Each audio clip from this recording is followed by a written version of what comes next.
कि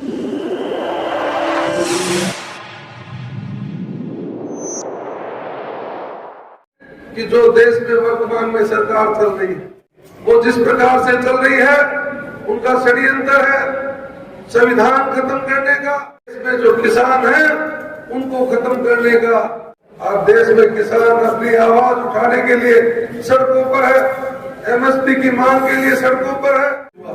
आज हमारा चाहे छोटा व्यापारी है, मजदूर है, गरीब है, सब हालातों से जूझ रहे हैं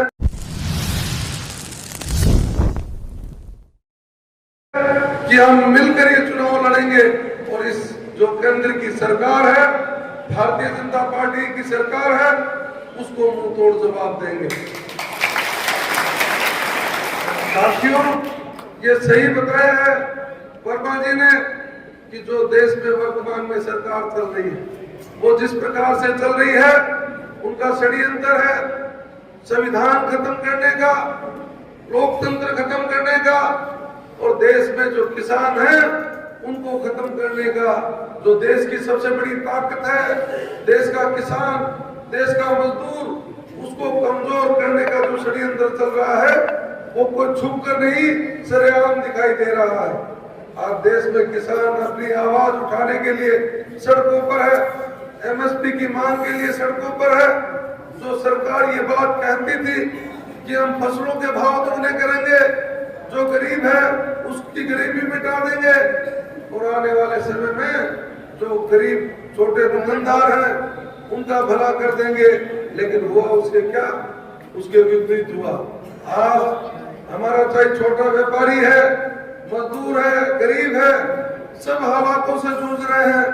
इंडिया गठबंधन हुआ है, तमाम जो दल मिले हैं उन सबका एक सोच है, एक विजन है कि गरीब का उत्थान किस प्रकार से किया जाए, किसान की मदद किस प्रकार से किया जाए। और इंडिया गठबंधन ने ये तय किया है कि सरकार बनने के बाद सबसे पहले एमएसपी जो किसान अपनी आवाज उठा रहा है उस मांग को सबसे पहले माना जाएगा, ये सबसे पहले तय किया गया। तो ये तय किया गया है जो मनरेगा तमाम हमारे संगठनों से राय करके राहुल गांधी, मनमोहन सिंह जी ने जो मनरेगा चलाई थी उसको 400 रुपए अगर हमारा इंडिया गठबंधन आएगा उसमें 400 रुपए हमारे मजदूरों को मजदूरी देने का तय किया है। ये सोच है कांग्रेस पार्टी की और हमेशा एक सोच रही है और तमाम जो दल हमारे साथ मिले हैं उन तमाम लोगों की ये सोच रही है कि गरीब के लिए क्या किया जाए, किसान के लिए क्या किया जाए। और आप इतिहास उठाकर देख लीजिए, ये 10 साल का इस भारतीय जनता पार्टी का शासन, इसमें आपने क्या प्लान और क्या योजनाएं आप लेकर आए हमारे लोगों के लिए। एक भी उदाहरण बता दीजिए।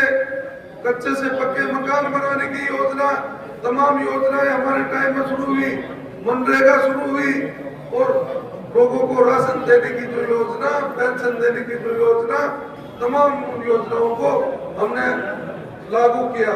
और साथियों, मैं एक और बताना चाहता हूँ, मैंने भी हमेशा आंदोलन संघर्ष किया। मैं 8 में धनुकड़ से चुनाव लड़ा, वहां सीपीआईएम वहां जीती, लेकिन आंदोलन हमने 7 में किया। पवन तुगल जी विधायकों ने 2004 में जब किसान आंदोलन चला और हमारे 7 किसान मारे गए और उस समय भी भारतीय जनता पार्टी की यही गूंगी बेरी सरकार थी जिसने गोलियां चलाकर हमारे किसान साथियों को मार दिया। और आज भी इस 10 साल के 2021 में किसान अपनी मांग को लेकर, मजदूर अपनी मांग को लेकर सीमाओं पर बैठा था। 750 किसान हमारे शहीद हो गए। इस बात को आप हम सब जानते हैं। जब ये सत्ता में आए हैं तब हमारे लोगों को खामियाजा भुगतना पड़ा। ये सही कहा वर्मा जी ने, सही शहादत तब होगी, श्रद्धांजलि तब होगी जब हम इस भारतीय जनता पार्टी की हठधर्मी सरकार को उखाड़ कर फेंकने का काम करेंगे। अगर ये चुनाव 2024 का महत्वपूर्ण है, इसमें अगर हमने कोई गलती कर दी तो ये सही कहा कि आगे ना तो चुनाव होंगे, ना हमें वोट डालने की जरूरत पड़ेगी। इनके विधायक सांसद सरेआम बोल रहे हैं कि हमें 400 विधान पार्लियामेंट में सीटें चाहिए संविधान बदलने के लिए, क्योंकि लोकतंत्र तो ये सरेआम तोड़ ही रहे। आज जिस प्रकार से मुख्यमंत्रियों को उठाकर जेल में डालने का काम किया है, बताइए, इनसे हम पूछते हैं कि हमारे जो मुख्यमंत्रियों को आपने अंदर डाला है, उनके खिलाफ आपके पास क्या एविडेंस है? सिर्फ बयान के आधार पर आप किसी को उठाकर अंदर कर दो, ये कहां तक का न्याय है? आज ईडी के दबाव में, ईडी के डर से नेताओं को पार्टी छुड़ाकर बीजेपी में शामिल किया जाता है। क्या इस तरह की सरकार होती है? सरकारें हम अपना वोट डालकर, अपना मत डालकर चुनते हैं कि हमारी सरकार बनेगी और हमारे हितों का ध्यान रखेगी, लेकिन कितना हितों का ध्यान रख रही है, इस बात को हमें सोचना होगा।